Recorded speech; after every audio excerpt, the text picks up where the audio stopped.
Well, good morning. It has been quite some time since I've done an herbal hour, and this is a particularly interesting one. It's one that we've all experienced. I don't know of anybody who hasn't experienced some sort of pain, and with it comes inflammation. And pain is an indicator, and when we ignore it, we get a bigger pain. And that's what we do. Sometimes we're given the indication that, hey, you need to pay attention to this, and we ignore it until all of a sudden we're hit by a 2x4 and in extreme pain. Now, sometimes during an injury, we get extreme pain. I'm not talking about that. I'm talking about when we tend to overdo it.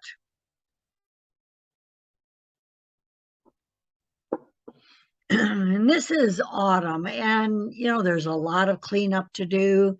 We're getting ready for the winter season here in Michigan. It's been slowly lowering the temperatures, which is wonderful. We haven't had a huge drop or freeze, which sometimes takes us by surprise. So we work like, weekend warriors, and then on Monday we're in pain. And what happens when we're in pain is that fluids enter the areas of injury to help clean up the injured tissue, to stop infection and address it, and to support the healing process. But during inflammation, it's almost like the area is sequesters, and the inflammatory process secludes the area. So the ambulances come in and they can't leave. And so this is some of the information that we're going to talk about. We're going to talk about what you can do personally to help facilitate the healing process, and to understand better the so-called friend that pain can be. Hi, I'm Mary Bourne, traditional naturopath, and I love sharing natural remedies with people. Natural remedies have been around for hundreds, even thousands of years, and they've been around that long because they work, and they work on humans, not necessarily petri dishes. So we experiment with herbal remedies and other treatments and discover how they work, and then we spread the word and we teach others. And hopefully that's what you will do once you have learned certain things in this class, and that you will share this class with other people. So let's begin here.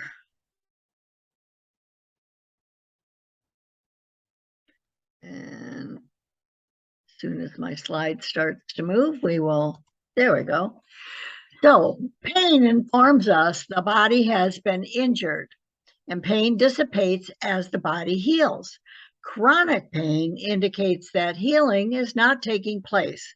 So medical relievers basically mask the message, but they don't necessarily assist in the healing process. So specific cells enter the area, they fight infection, and I think of these as ambulances. And as I mentioned before, these ambulances, when there's inflammation, cannot leave the area. So facilitating circulation in that area is going to help move those ambulances out so other ambulances can take their place. Now, that's kind of a simplified version of what's going on. I have other videos that talk about injuries and how you can support the circulatory system. But basically, white blood cells will sequester the area to prevent further damage. They bring with them certain cells to assist in the healing process. Some of those are immune cells that fight infection. Others are inflammatory to make sure that the infection doesn't spread to other areas. And there's a whole host of marvelous things that occur naturally. And, you know, we have this wonderful body that God gave us, and there are so many tools in our bodies that are there to support health. When you compress the area, so for example, you want circulation most of the time. When you get bitten or burned, you do not want circulation. In those cases, you want to use an ice pack. You want to try to contain the damage. Some people, if they're bleeding heavily, will actually tie off the area. So there are certain medical interventions that you should know what to do. Recently, in fact, just yesterday, I watched a video that talked about what should happen in case of an emergency like the hurricane in Florida. The first 5 days, the responders expect you to take care of the situation. In other words, they expect you to have 5 days of water on hand, food, things to keep you warm, some sort of emergency first aid knowledge. And the average person doesn't have that. We're not taught that. And that's why this class is so very important. So if congestion continues, then you get chronic pain. So common over-the-counter and prescription analgesics, those are pain relievers, are the NSAIDs, which is aspirin and ibuprofen and Psyllium, excuse me, acetaminophen. And then there's narcotics like codeine and hydrocodone, morphine, oxycodone, and fentanyl. Now, these are obviously addictive. They can be very effective in relieving pain, but the thing is when you have chronic pain, your body soon recognizes these narcotics and you will need stronger or more intense more often. So let's go over some of these. So non-steroidal anti-inflammatories, NSAIDs, they're called. They're most commonly used analgesics for chronic pain. Everybody probably has aspirin in their medicine chest or some kind of bufferin or ibuprofen or whatever. And many of these cause conditions like peptic ulcers, they increase blood pressure, they contribute to the progression of atherosclerosis, and they may cause or increase the risk of having a heart attack or stroke, and they can cause chronic kidney disease, kidney failure, and liver damage. And a lot of times it's not the one or two that you take, but the consistent use of them is really not good. So let's look at the acetaminophen. This is a commonly used analgesic. And possible side effects are fever, mouth sores, skin rash, sore throat, kidney damage, and liver damage. And so, in the first stages of it, you might say, well, fever, but now fever isn't necessarily a bad thing.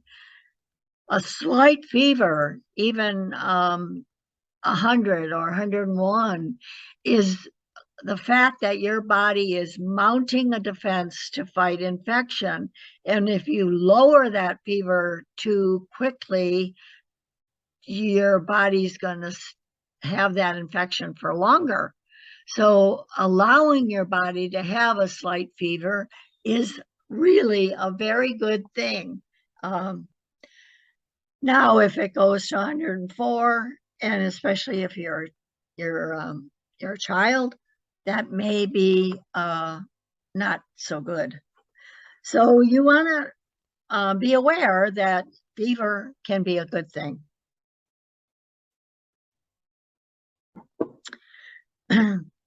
Now, the thing with taking an aspirin a day, people think of it as no big deal, that they're preventing a heart attack.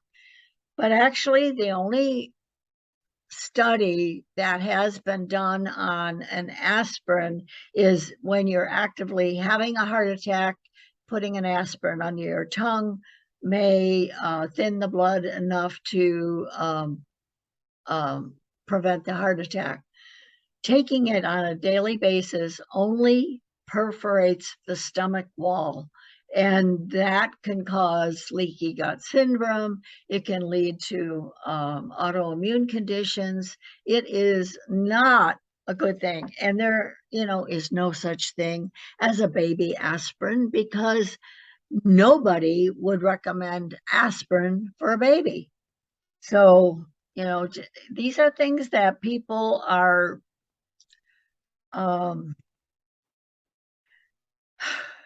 they're being told, but it's false information. It's more or less rumors.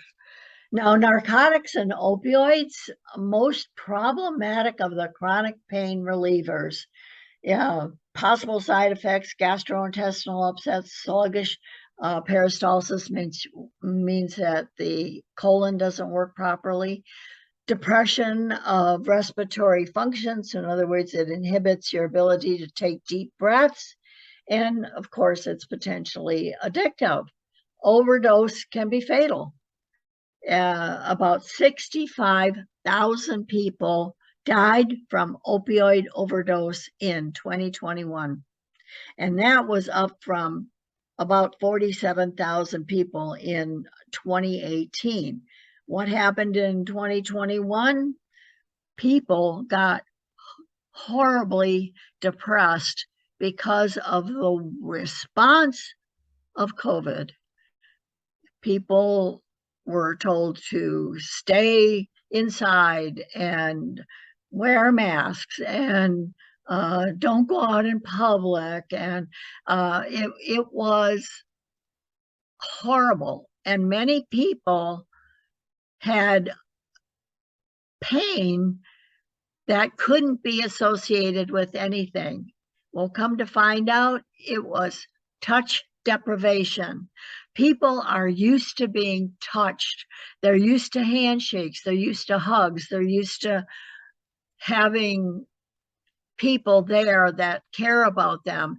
And people who ended up in the hospital could no longer see their family. They had no person there to mediate for them.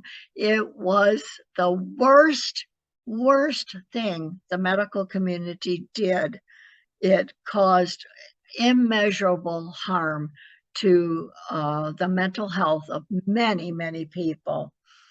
And as of that, look at how many people turn to narcotics to ease their pain. It is horrible.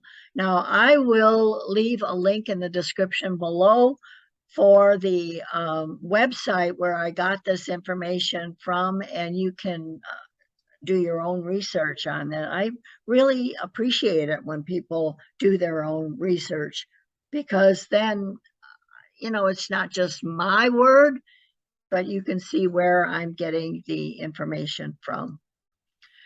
Now, an underlying concern, the basic problem with pain medications is when you are used to masking the pain without doing anything to fix the underlying problem.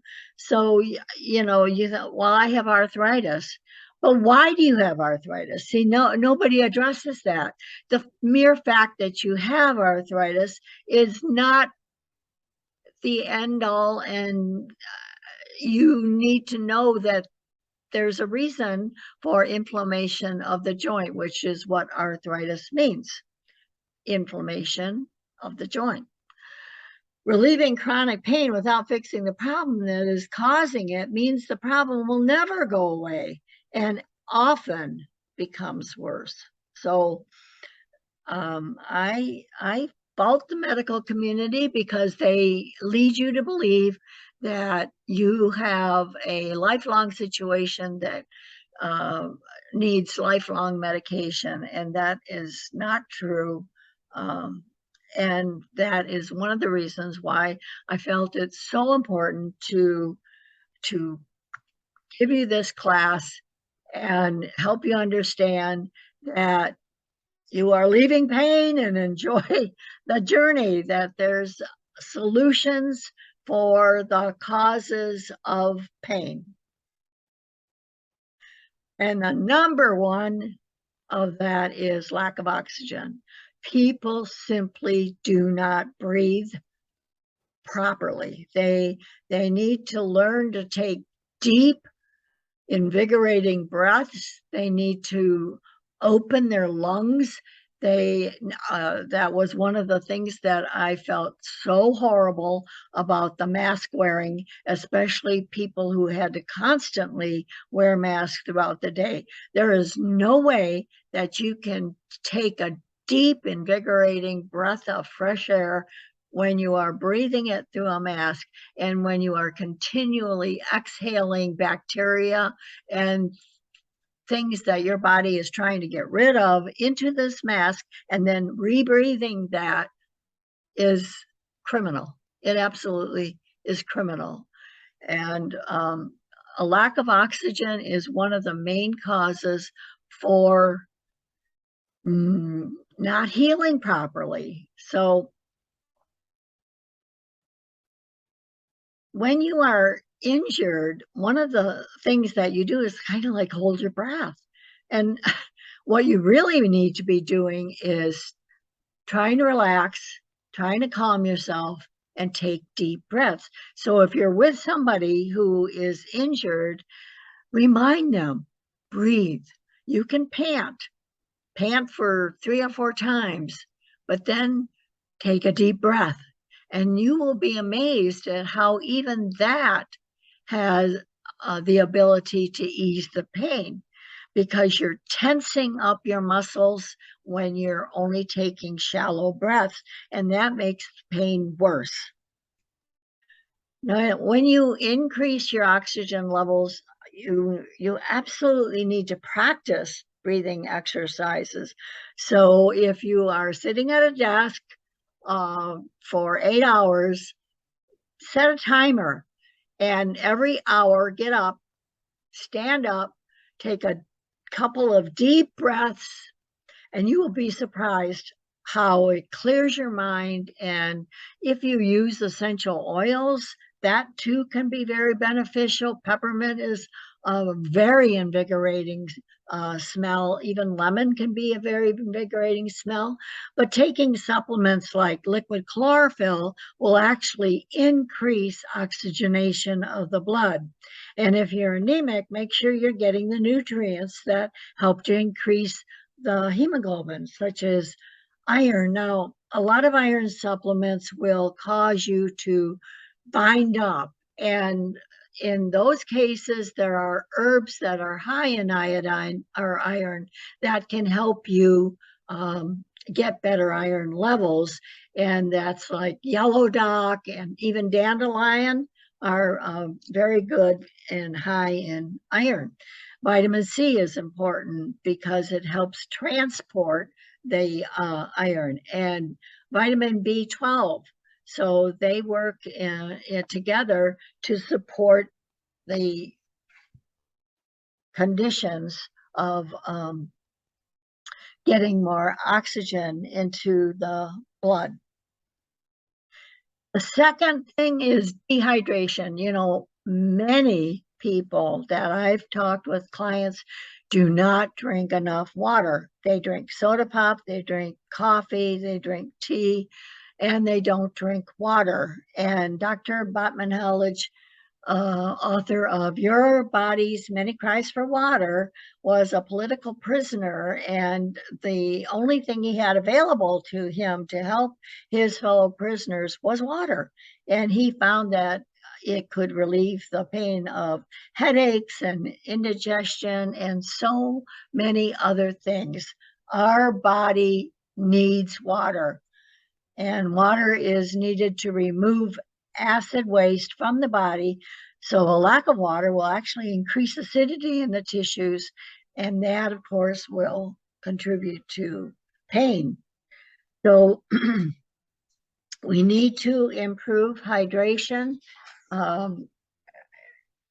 Whatever you're taking now, measure it and then increase it until you are drinking half your body weight in ounces of water. Now, some people will say 6 to 8 ounces, 6 to 8 glasses of water, but if you're only drinking a cup of water a day, that's that isn't going to make it. That's only 8 ounces.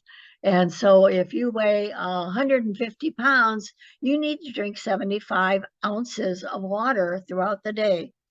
And some way to get that in your body is this: as soon as you get up, drink 16 ounces of water.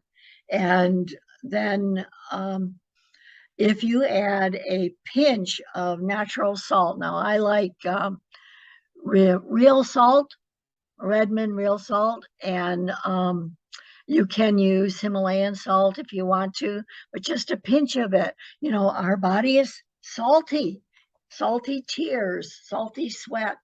And so increasing the ability for hydration may include a pinch of salt in that water. So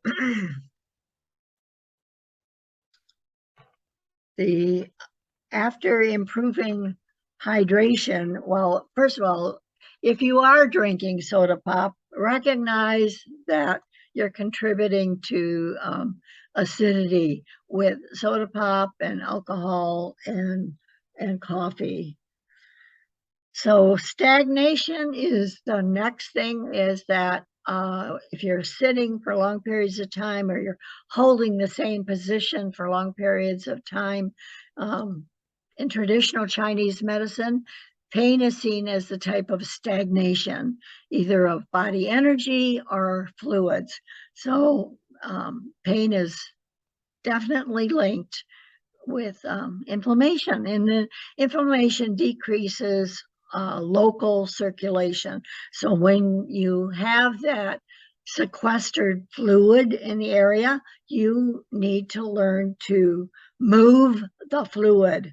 And I have a video class on techniques of using light touch for moving the fluids, and I will link that in the description below. But chronic inflammation often involves poor blood flow and lymphatic stagnation.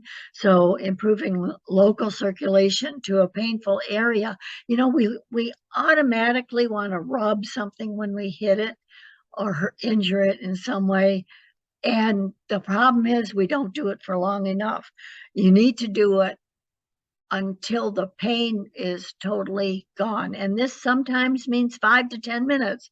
But if you sat down and rubbed an injured area for 10 minutes, you will save days of pain. And that's a fact I know I have worked with for 40 years. Another way is massage, because massage improves blood and lymph flow. And this, of course, is going to add to the tissue healing. Massage the painful area until the pain subsides. And this sometimes can take up to 15 minutes, 5 to 10, but often if it's a deep injury, it may take 15. How many times have you accidentally bumped yourself? You left the dishwasher door open and forgot and ran into it. And there's a little bit of blood, and a little bit of torn tissue, but there's going to be a huge bruise. I have stopped the bruising factor by rubbing for 10 to 15 minutes. Another way you can do it is by using compresses. Now, I go into that when we talk about first aid, and I'm going to go do a series of classes in my Help to Home.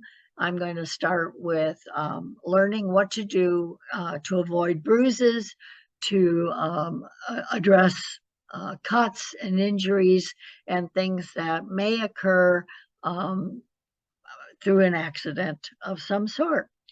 And they are the things you can do in the 20 minutes while you wait for the first responders to arrive. So if you can rub the pain away and teach your children to do the same thing, you can avoid bruising, you can avoid extensive tissue damage.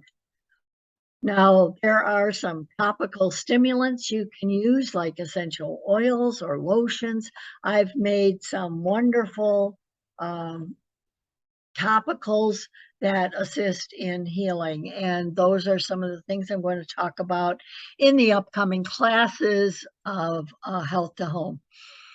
Now, capsicum actually will stop bleeding, and you can pour it on a wound and it'll stop bleeding. But yarrow is the one, it is my go-to. I'm not a fan of capsicum. I'm not a fan of heat. It seems like it sears. And yarrow, on the other hand, doesn't hurt, and it is very wound healing. Ginger helps to increase circulation. It's a great herb. Love it in foot baths. Excuse me.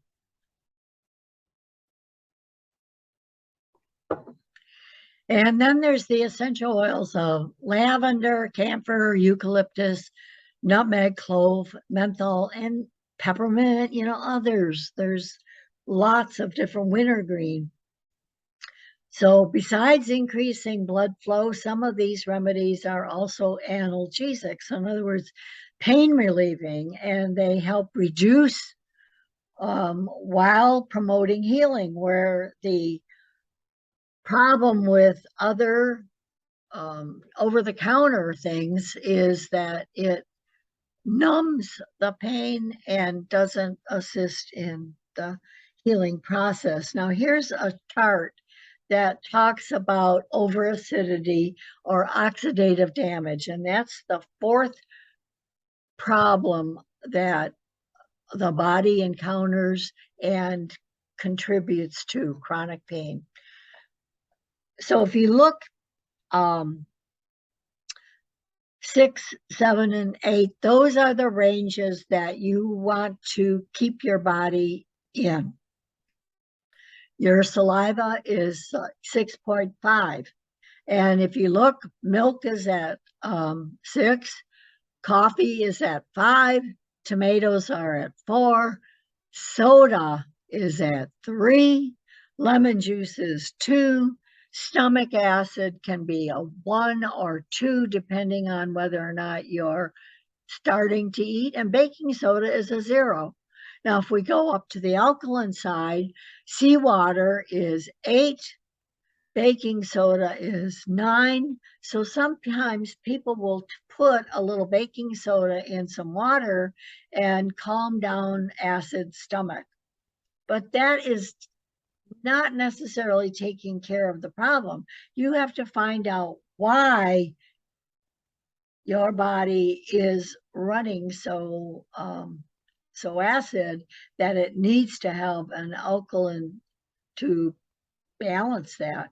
Maybe you're eating foods that are not digesting properly and causing the stomach acids to go to a stay at a very low level. So there's a lot of weight. Now look at bleach. Bleach is at 13. Nobody should be breathing in bleach. It can actually damage the tissues of the sinuses. It can damage the throat. Nobody should be handling bleach wipes. Now, can I say that again? Nobody, especially children, should be handling anything with bleach in it. It is detrimental. Use vinegar. Vinegar is usually around a 4 or 5, but it can kill bacteria. It does a very good job. And if you put essential oils with it, you can do a really good job of killing off bacteria and fungus and yeast. And so you need to be aware of this overacidity. If you want to, take a screenshot of this slide and blow it up and look at it, examine it, because there's a lot of good information in this slide that will help you understand why you are dealing with pain and inflammation. Might be because of the food choices that you've made. So if you want to alkalize the body, anyone suffering from chronic pain should adopt a diet that is at least 60 to 70% fresh fruits and vegetables.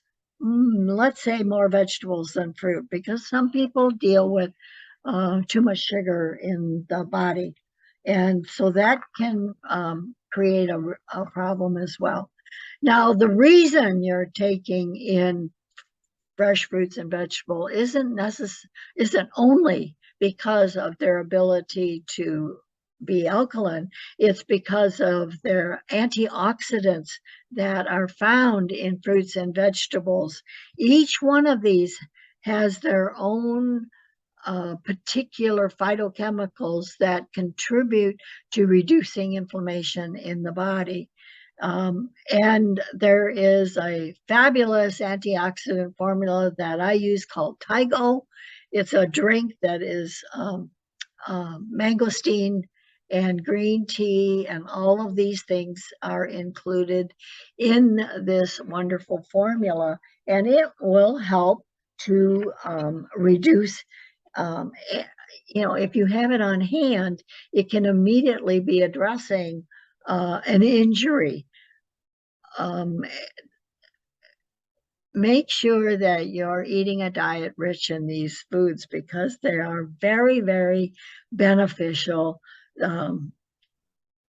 Even if you add liquid chlorophyll on a daily basis, you're oxygenating the blood. And then if you take an antioxidant formula, you can be really supporting better health. And I'll leave a link in the description below for this formula if you'd like to investigate it further. Now, another thing is low energy. If you're depressed and your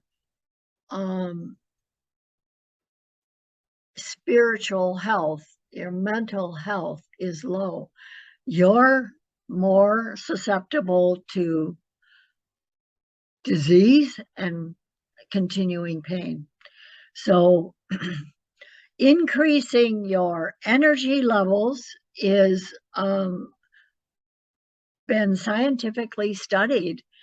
So using some sort of a stimulant to raise your energetic levels. So diffusing essential oils is beneficial. This is based on the book Healing is Voltage by Dr. Jerry Tennant. And you can look that up on the internet as well, because it is one of the basics for acupuncture.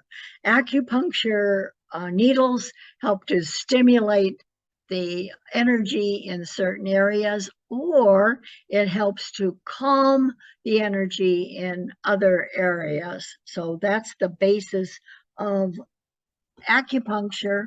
And there are tools that can be used to activate and stimulate the energy. The best tool is, and the free tool is, your hands.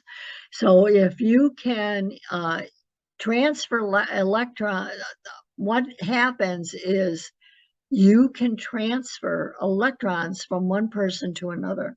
When I was in China and going through my course on traditional Chinese healing, we actually made a human chain, and the beginning person was a doctor, and he had a source of energy in his hand that he could transfer that energy, and we would feel that energy through all the way to the last person. It was an incredible experience.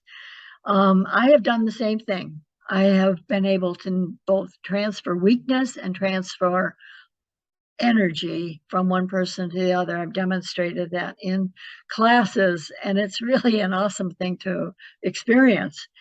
But healing touch is a really substantiated way of helping a person increase their energy.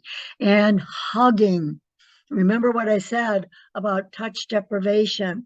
Healing hugs can help in the healing process.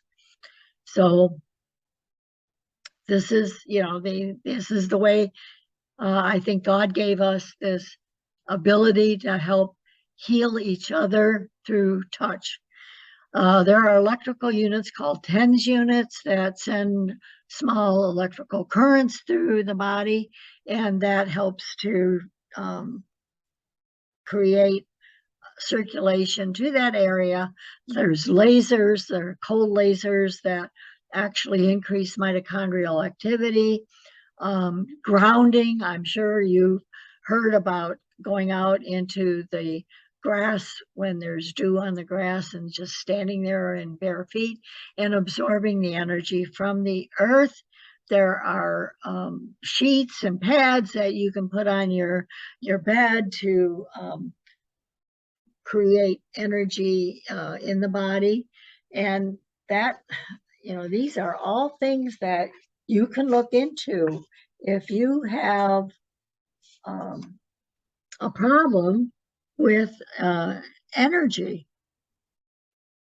So muscle tension, muscle spasms cause pain, and tense muscles from fatigue. So sitting in one place too long brought our poor posture, stress, like nobody has any stress. Repetitive movements, it's carpal tunnel is often because you're using the same muscles over and over and over and over. And it can be a fact because you need B vitamins and you're not taking a multivitamin that really helps.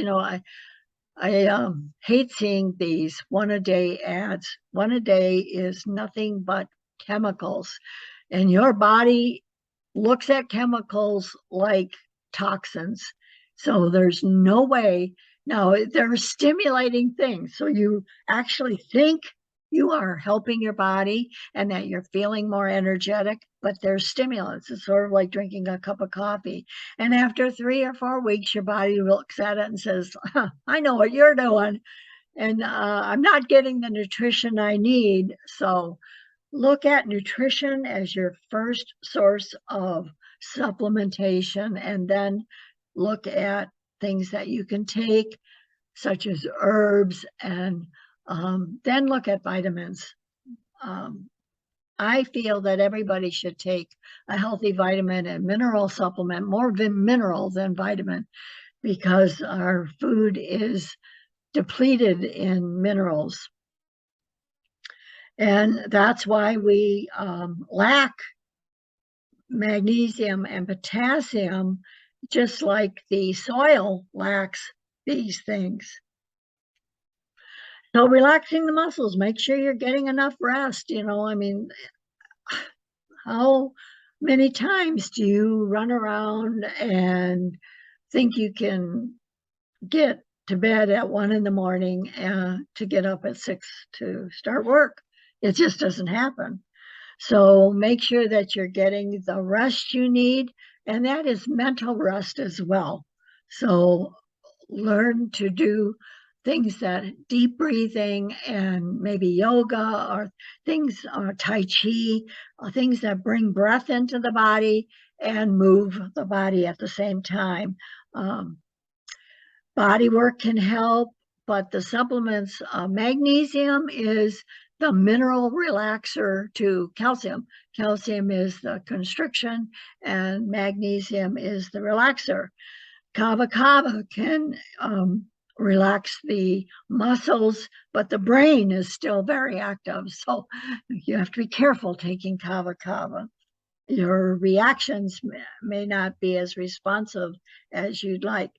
Lobelia is extremely instrumental in helping breath.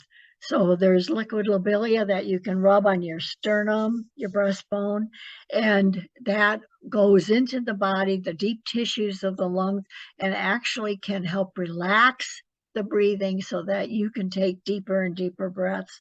And lavender oil is extremely healing.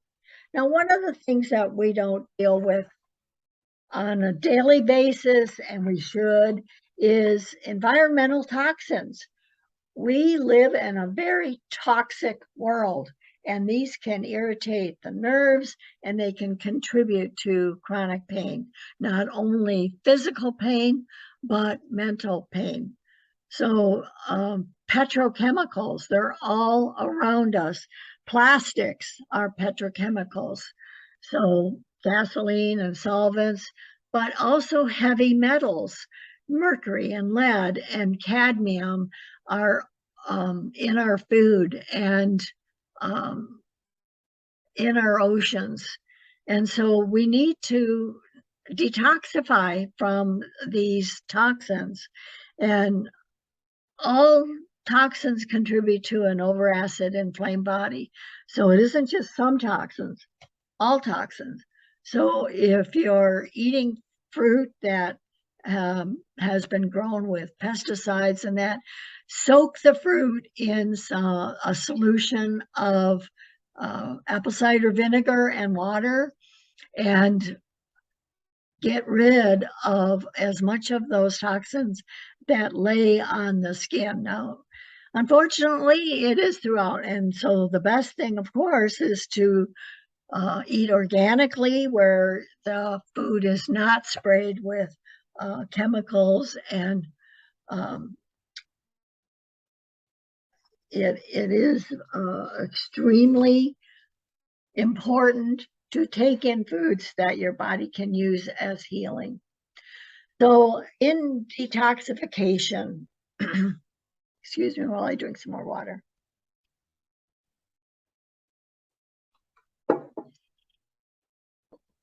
Now, Chinese blood cleansing program. These are, in the natural health, we cannot say a specific formula will fix this particular problem. That's illegal. So I have included in the notes below what these particular things mean. So like balance cleansing formula it's Chinese liver balance, and this supports the nervous system. It helps with actually the balanced cleansing program is called a Tao, T-I-A-O, He cleanse, and there's Chinese words for wood reducing. And what it does is it helps the liver and the detoxification methods of the body to get rid of heavy metals, parasites, a bunch of different things that we deal with that burden the body. And I feel that autumn is a wonderful time of the year to do this, because during the summer, we're out in the air, the planes are going by, chemtrails, all of the things that we are outside breathing in, and we need to detoxify from these things. So that's a formula I love, and it's all capsules, and you must drink lots of water with it, because if you don't, you're not going to cleanse properly. Chinese wood reducing is simply a liver support. It helps to balance the liver, and it's called liver balance. So it contains bupleurum, which is a very cooling herb and can calm inflammation. There are alternative formulas that are called LIV-J, LIV-J, and it was formulated by a well-known herbalist called Jeannie Burgess, and it was created to support healthy liver and detox gently. And of course, there's supporting the liver on a daily basis is milk thistle, but I especially love milk thistle combination. So hepatoprotective is protecting the liver. And I like the combination because it not only contains milk thistle, but also N-acetylcysteine, which is getting a lot of attention these days for supporting detoxification. N-acetylcysteine has some very good research that it can bind with heavy metals to eliminate them. Now, you need something for those heavy metals to attach to, and that's fiber. You also need to be taking a fiber supplement, and the fiber depends on whether you have a delicate bowel or a stuck and stagnant bowel. So slippery almond marshmallow aid the person who has a very delicate bowel, and they're prone to diarrhea or upsetness. Maybe they'll go from diarrhea to constipation, but they have an irritated bowel. And so you might think by having diarrhea that you're getting rid of everything, but you are not.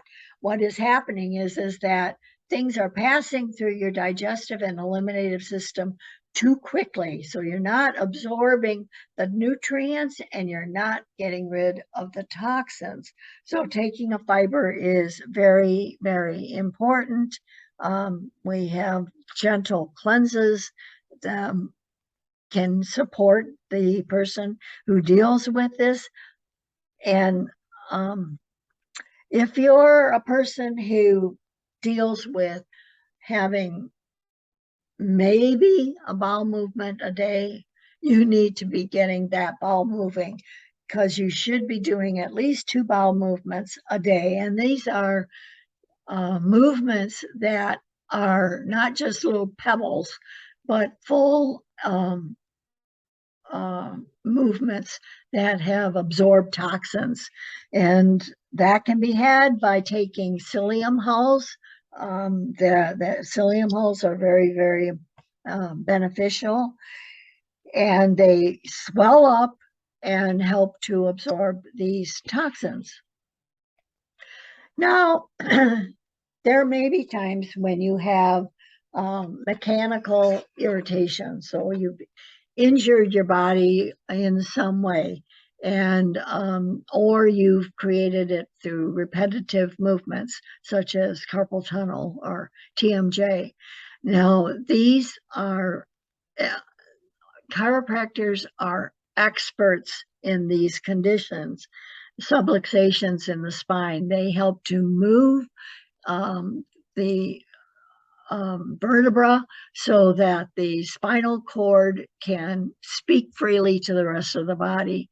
And the spinal cord is the main nerve branch that comes from the brain and goes to the extremities. And if that's pinched in any way, the extremities are going to feel it. So sometimes pain in your foot is because you have a subluxation or an ill-moving vertebra in your spine. So, you know,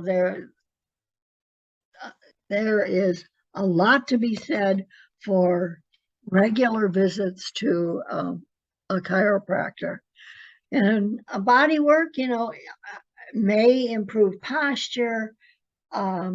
There are things that you can do online. You can find different things that can improve your posture, make you stand better. But it's really important to have good posture. I cannot believe how many people hunch over while they're eating, and this really interferes with the ability to digest food properly. Massage therapy is beneficial, stretching exercises, yoga, of course, chiropractic care, rolfing, and you know, there's many more. But the thing is if you visit a chiropractor regularly, then you can avoid some of these situations. So let's talk about natural analgesics. In 1838, a compound called salicylic acid was isolated from willow bark. This led to the creation of aspirin, an acetylated form of salicylic acid, acetylsalicylic acid. Now, if they haven't said that 5 times. So herbs that contain salicylates include willow bark, meadow sweet, black cohosh, clove, that should be clove buds, poplar leaves and buds, quaking aspen buds and bark, and of course wintergreen.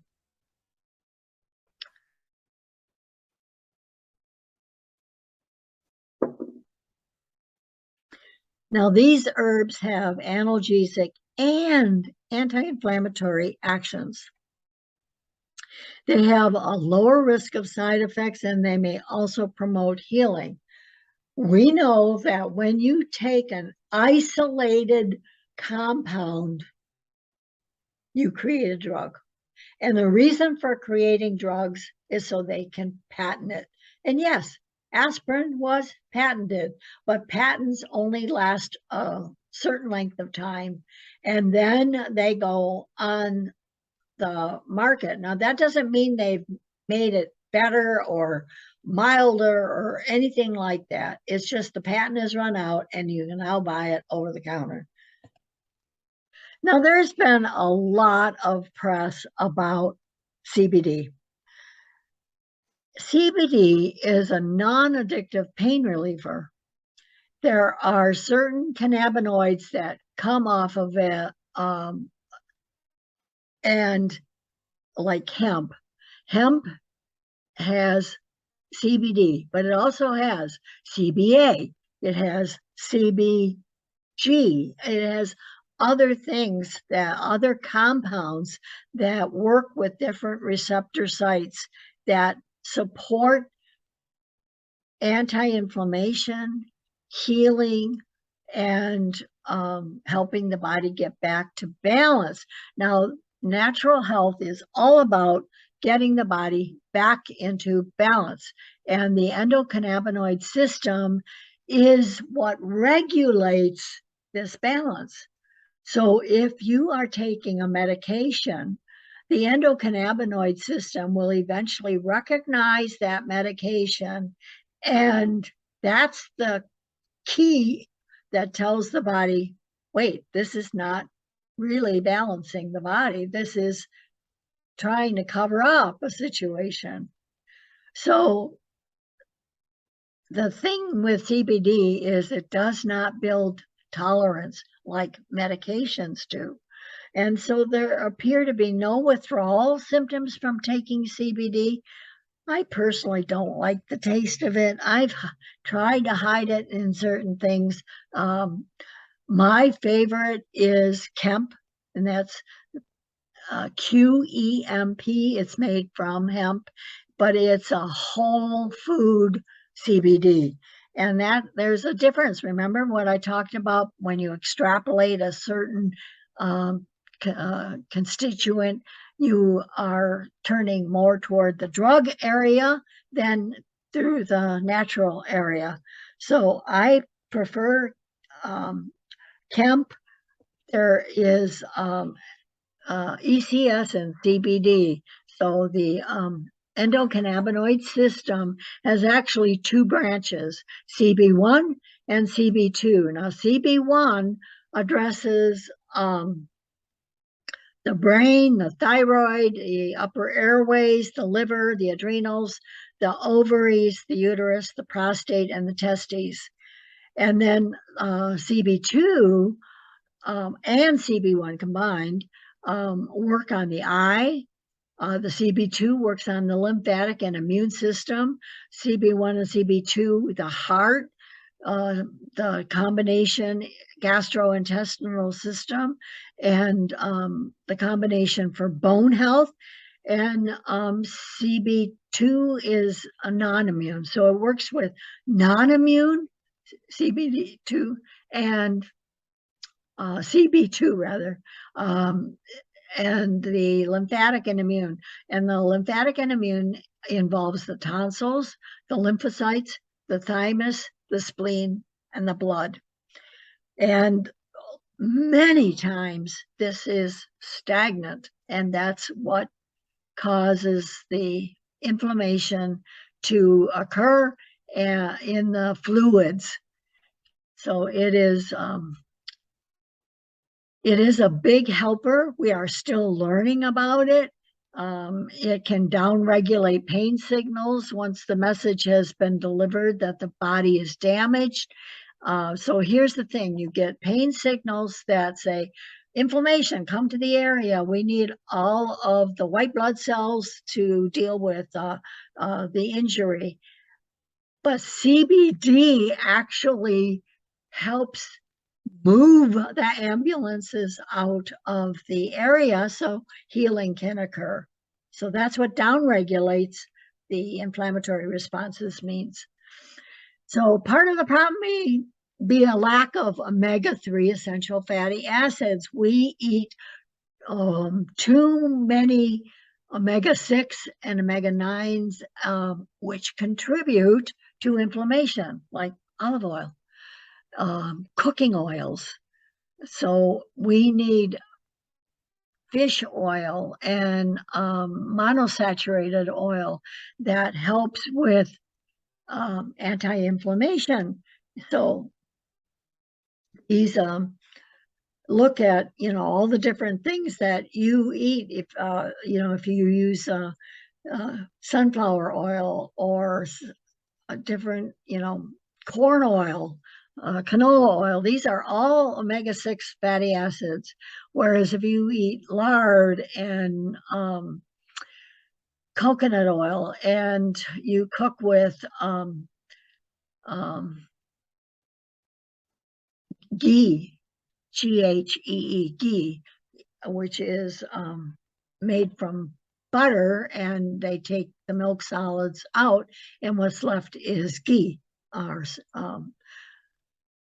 It is also considered clarified butter. So when you consume fish oil, you are helping your body with essential fatty acids, omega-3. And this can contribute to anti-inflammation and ease chronic pain. So taking an omega oil supplement, I take 2,000 milligrams on a daily basis. It really is, I think, a very contributing factor to skin health, to all kinds of beneficial health. Now, there are also anti-inflammatory remedies. Chronic pain is connected to chronic inflammation. Anti-inflammatories can help to reduce pain and promote healing. And we know turmeric has gotten a lot of information. It has a wonderful array of anti-inflammatory constituents. And one of the main ones is curcumin. But taking curcumin alone is not as helpful as if taking it in a supplement that also contains turmeric and, of course, black pepper extract, because black pepper extract helps to get the anti-inflammatories to the areas that are needed.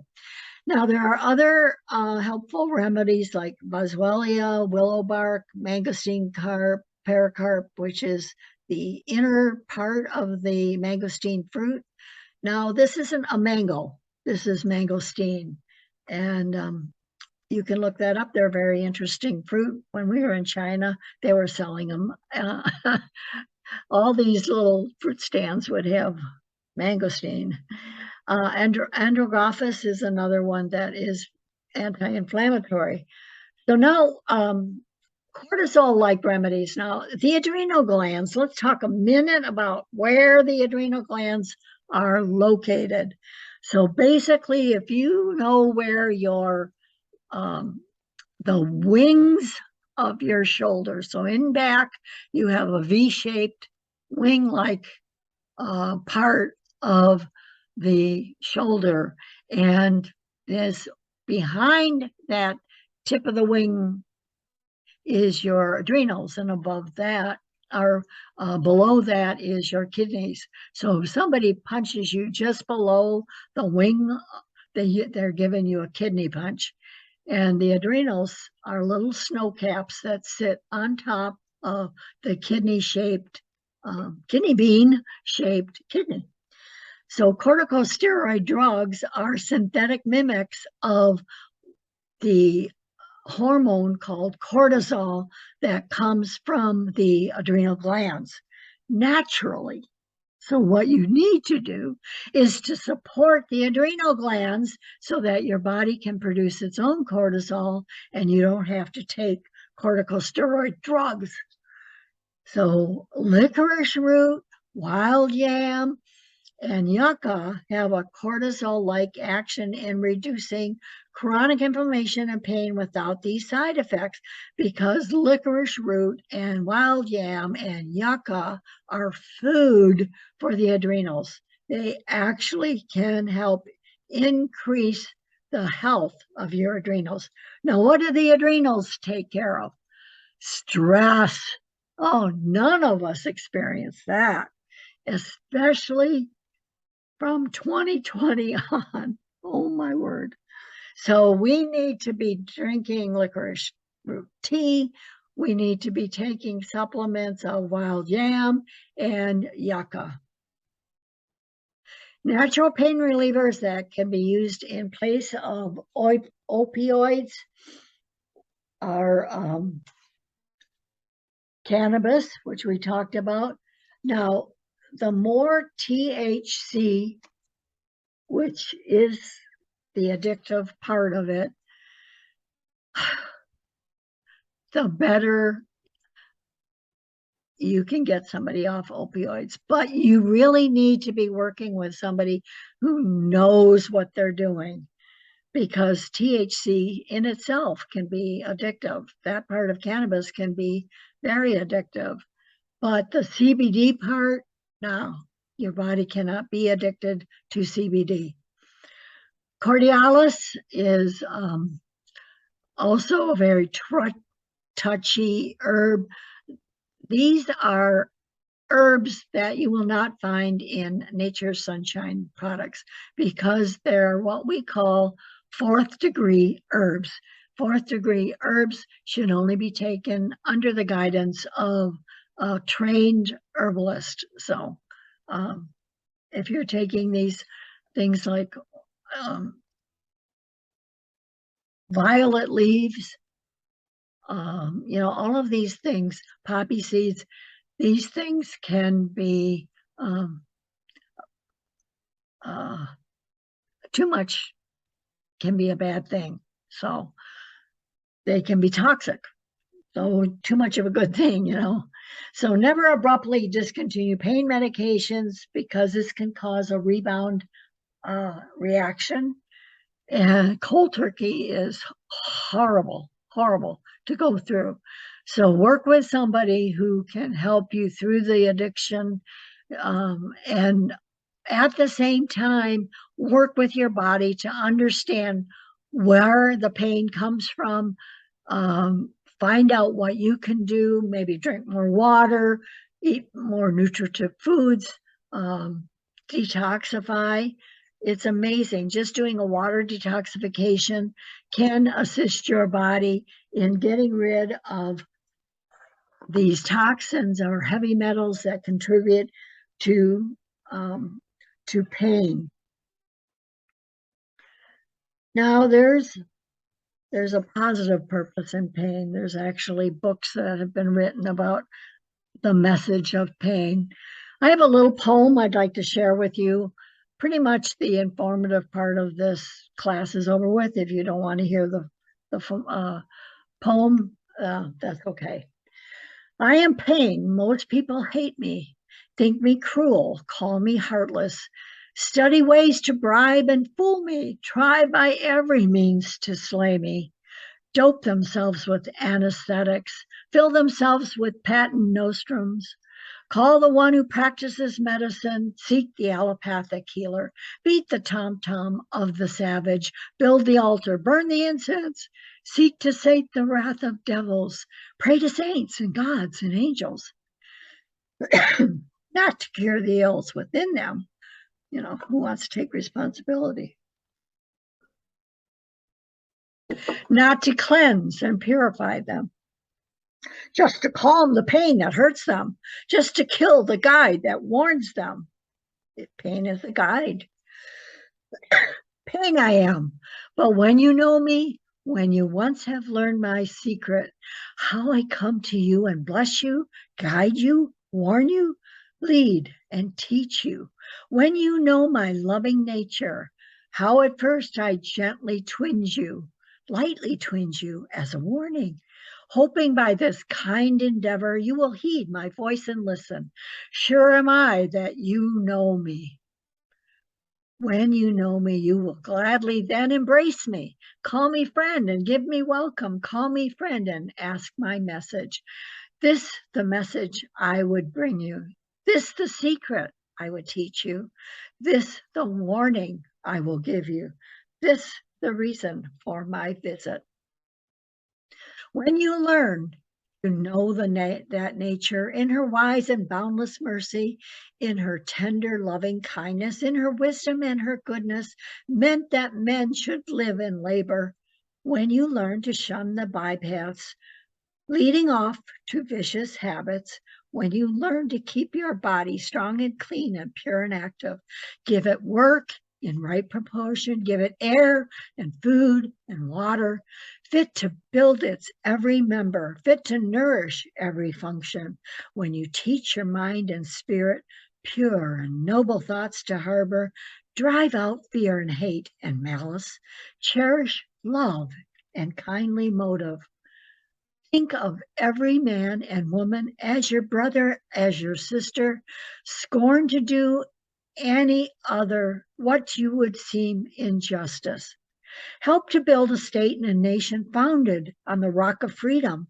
See that chance to none is lacking, wherewithal to earn a living, wherewithal to live in comfort. When you learn these things I've told you, when you know them, when you do them, then I will depart and leave you. Then will pain no more be needed. This is then the truth I bring you, that I hurt you, but to heal you. Thus I come to guide and lead you. I am God's most blessed angel, sent to point the way to virtue, sent to teach the noblest manhood, sent to rouse the soul to action. Love me, trust me, heed my message. I will bring thee peace and bless thee. And this is from the Health Poetry Prescription by Ernest